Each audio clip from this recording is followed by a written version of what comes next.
I'm sure everybody in this room is familiar with these online dating apps.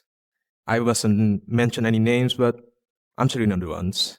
They rhyme with Binder, they have the word Bumblebee in it, Cupid. Now, most of the times, these apps just lead to disappointment and regret.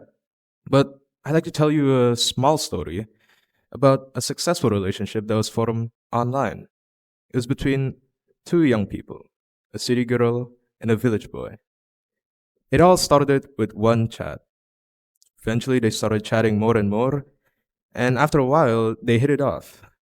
They started dating, and 8 years later, they married and had me. My entire existence wouldn't have happened if that one chat wasn't sent. My existence hinges on that one spark. This spark is akin to the butterfly effect, which states that the small flapping wings of a butterfly can cause a storm in another corner of the world.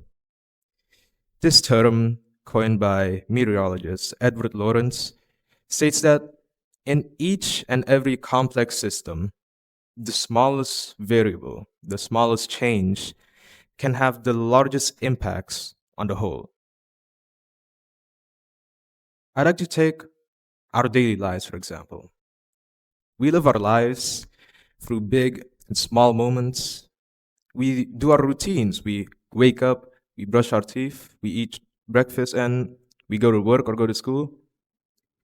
Oftentimes, we have this tendency to disregard these small routines, these small habits as trivial or insignificant. But these small routines are the basis that builds our progress.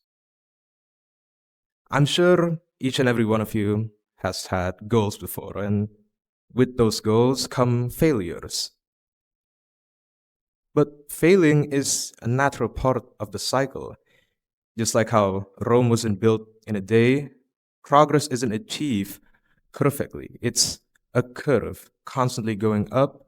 Sometimes there's plateaus, there's droops, but as long as it is progressing upwards, even the smallest amount of progress is progress.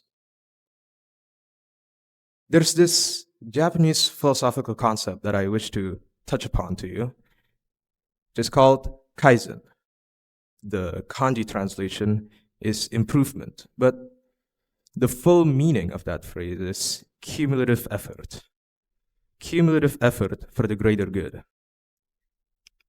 First used by Toyota to create more efficient employees and increase productivity, this concept can be used in our daily lives too.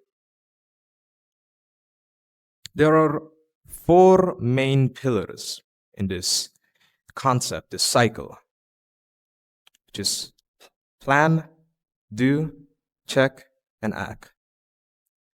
For every routine you're gonna make, of course, you're gonna have to plan it out, right? So let's say you want to have a better habit of reading. You should start that by doing 15 minutes each day, fully dedicated to reading. After planning that habit, you should start doing them for a short amount of time to see those results come in, to see those improvements. The next is to check. Check on whether you've improved or whether you've downgraded from your previous self. The last step is act. Act on your solutions, act on that schedule. I'd like to take an example for myself.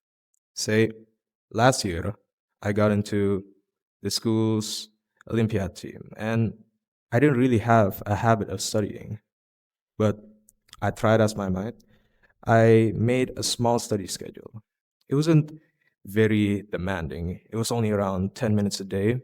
But with those 10 minutes, I managed to get into the national of science national competition in Indonesia, although I only passed around city level. But that proves that even with the smallest amount of progress, you can still achieve your goals.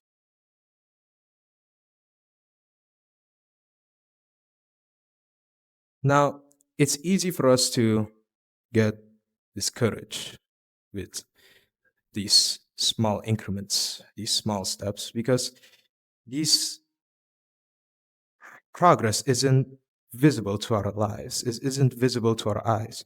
But I just want to make sure that even if you only do 0.1% every day, each and every day, as long as you're fully dedicated to that schedule, to that routine, you'll eventually add up to something greater. Now I want to ask you a question. Are you forever going to be locked up in your own mediocrity, lamenting on what you could have done?